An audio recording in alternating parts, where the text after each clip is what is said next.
Welcome to the Old Man Writes channel. Before I continue, I need to correct the label name of my virtual music channel. Today I want to do something a little special before I read to you my manuscript, Golden Bloodline, the prologue and the opening chapter of Dan Farley's story. I want to take a few minutes to talk about how this story began and why I chose this particular moment in Australian history as the backbone of my book. The genre is historical fiction, and my great fascination has always been primarily Australian history, especially the early Port Phillip settlement in the state of Victoria, the Ballarat goldfields, and of course the Eureka Stockade. These were not quite polite moments. They were rough, uncertain, and often brutal years where ordinary people were thrown into extraordinary situations. That tension between hardship and hope is what I wanted to capture on the page. The story you're about to hear begins in a very stark place, Russell Street Jail, with a young man, Dan Farley, writing what may be his last testament of his life. From there, we're taken back in time to the arrival at Port Phillip Bay in 1837, stepping off the Enterprise onto a raw settlement on the banks of the Yarra River. It is a world of noise, mud, timber, tents, and uneasy truces between settlers and the land, between authority and survival, between newcomers and the First Nation people, who, of course, already were there long before any ship arrived. Now, how did all this start on the page? For my book, I use what I call the flow method of writing, which I instructed on in my video number 2. It's straightforward in theory, but very powerful in practice. Instead of beginning with a rigid outline and a tight plan, I started with a feeling and a voice.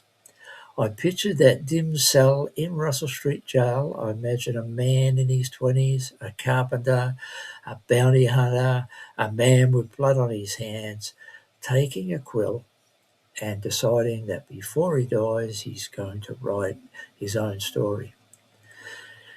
Not to excuse himself, not to earn forgiveness, but to set the record straight for those who come after him.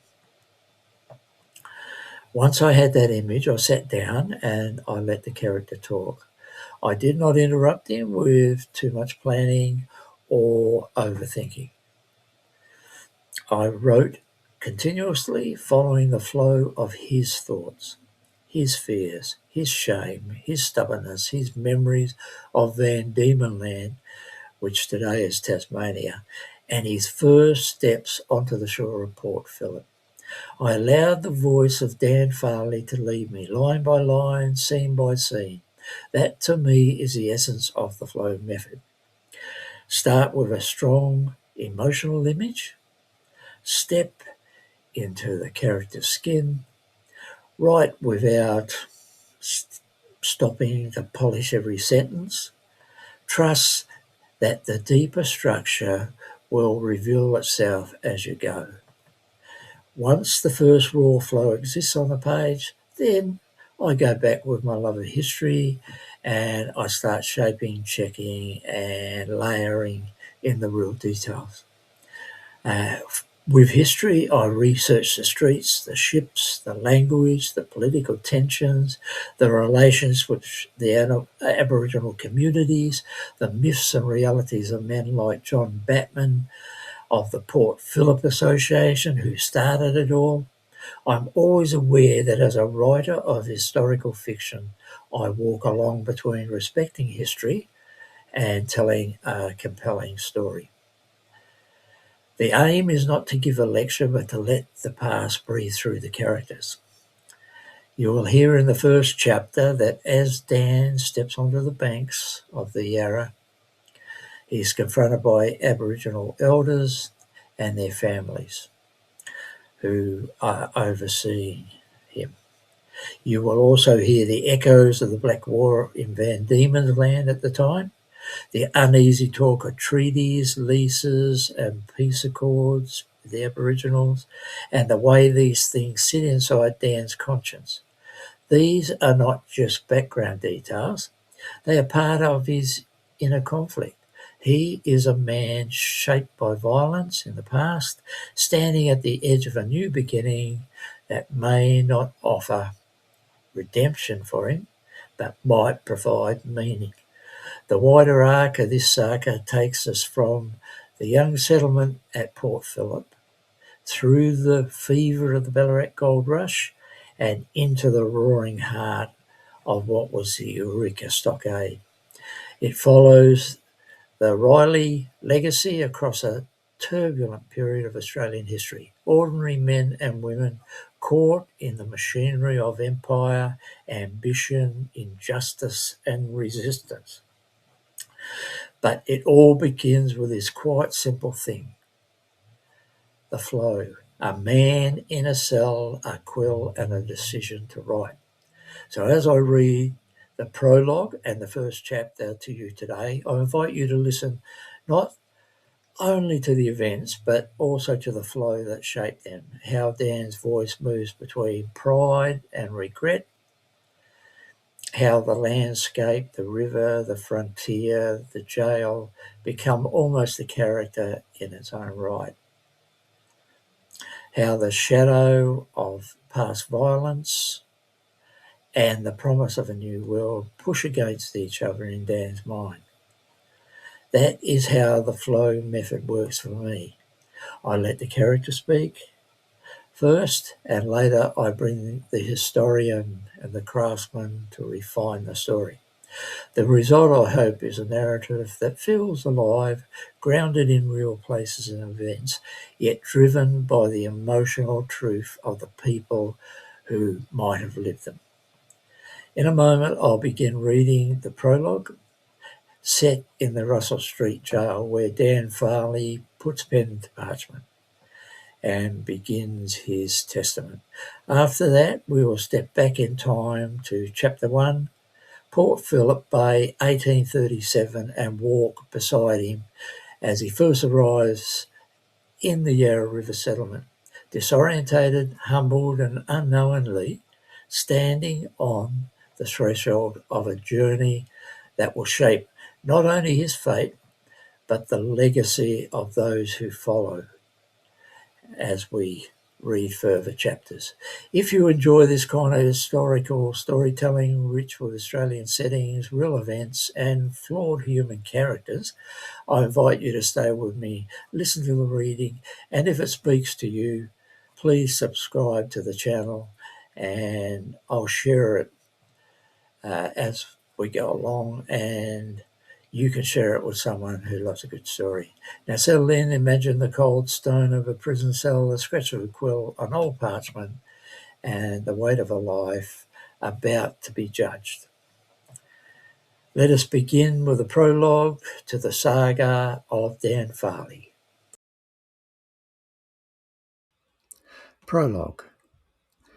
Emerging from the oppressive shadows of the old Russell Street jail, a figure steps forward.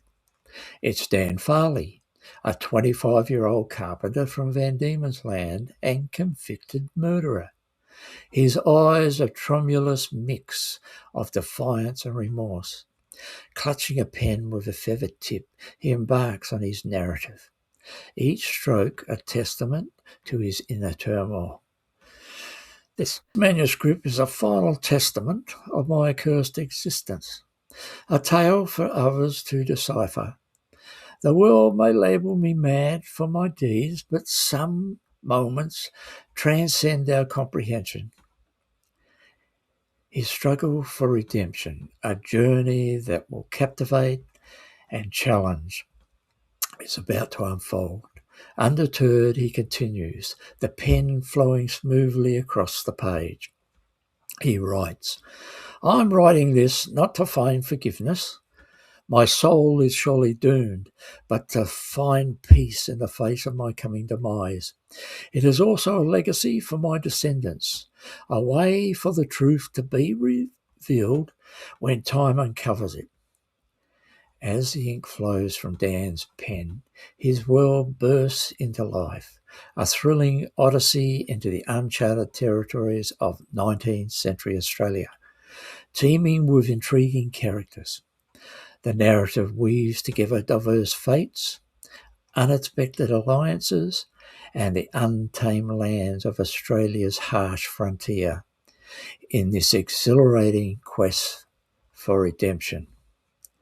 From the bustling streets of the Port Phillip Bay settlement by the Yarra River to the untamed wilderness, Dan's journey tests his mettle and shakes his beliefs, all set against the backdrop of a rapidly changing Australia. The untamed landscape of Australia, a character in their own right, will draw you in and keep you on the edge of your seat.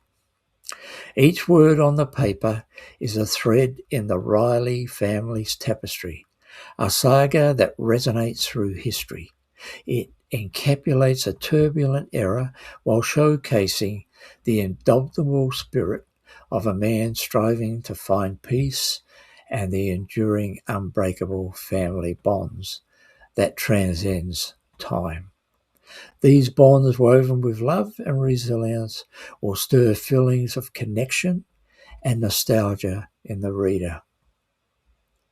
As the story unfolds, Dan's memories, intertwined with poignant accounts from his family and friends, creating a rich tapestry of historic mystery. It hints at hidden truths from their time, secrets that will reverberate in our present day, waiting to be unveiled. Dan's journey becomes a bright testimony, guided by his author's knowledge. As ink meets paper, a door opens, a gateway to revelations and realizations, unraveling human complexities beyond time. Chapter 1. Port Phillip Bay, 1837. Dan, a young man in his 20s, steps off the sailing ship Enterprise, anchored in the Yarra River settlement of Port Phillip Bay. He carries a carpenter's tool bag over his shoulder and a carpet bag in his hand. His face shows a mix of uncertainty and wonder as he steps onto the busy shore. The noise and activity around him are overwhelming. Among the chaos, a group of Aboriginal elders and their families stand apart, watching the newcomer with curiosity and caution. Dan's legs suddenly feel weak, and he stumbles to his knees, trying to find balance. A fellow passenger from the ship sees him struggling and offers a helping hand. Let me help you, friend. Are you hurt? Grateful for the assistance, Dan accepts the hand and stands up, steadying himself. Thank you. I'm not sure what happened. This place is unlike anything I've ever seen. The stranger smiles kindly. You're not the only one to feel overwhelmed by Port Phillip. It affects many people that way. Let's find a nearby inn where you can rest and collect your thoughts. Together, they head to a dockside inn, leaving the noise of the settlement behind them. Inside, Dan sits at a worn table with a mug of rum in front of him. The stranger stands by concerned. Are you feeling better now? You still look troubled. Should I get help? Dan takes a deep breath and looks at the amber liquid in his mug. He gives a small, grateful smile. No need, your kindness is enough. I'm Dan Farley from Hobart Town, and he holds out his hand. Your help has been a real comfort. There's something about this place, like an unseen force casting a shadow over me. The stranger nods, understanding. It's not uncommon, especially here. Port Phillip can humble even the strongest person. As Dan traces the rim of his mug with his fingers, his thoughts turn to more profound memories. The wilderness and the sights of the indigenous people remind me of Van Diemen's Land.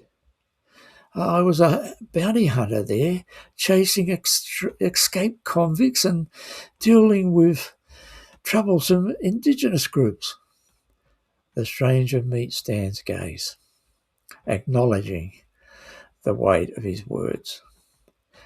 Don't worry, here the indigenous community has a treaty with John Batman of the Port Phillip Association. Their land is leased and there's peace. With these words, Dan relaxes a little, his fears easing. The Black War memories back home have haunted me. I never expected to feel so affected here. Thank you for explaining. Your kindness has helped me greatly. The stranger nods. The indigenous people have a place within the peace accord with Batman. They receive allowances annually. Dan smiles faintly, feeling his resolve return. I've always prided myself on being resilient, on facing adversity head on, but this place has humbled me. Still, I'll find my way. Thank you for your compassion. The stranger nods respectfully. If ever you need help, remember that kindness is never far away. Farewell, Mr. Farley. With renewed determination, Dan rises from the table, ready to face the challenges and the revelations that await him in Port Phillip Bay. These initial encounters mark the start of a journey that will shape his destiny and the lives of those he meets. With renewed purpose, Dan steps forward, prepared to face the trials and triumphs ahead. This, dear reader, is the beginning of the saga of Dan Farley, a man whose past shadows him and whose future holds the possibilities of forging a legacy for his descendants. That's the end of chapter 1. If you enjoy this style of writing, in that case you can subscribe, because I'll keep sharing what I've learned, both from writing novels and from creating songs, and my storytelling project on the novel, Golden Bloodline, will continue next session. Thanks for watching the Old Man Writes channel.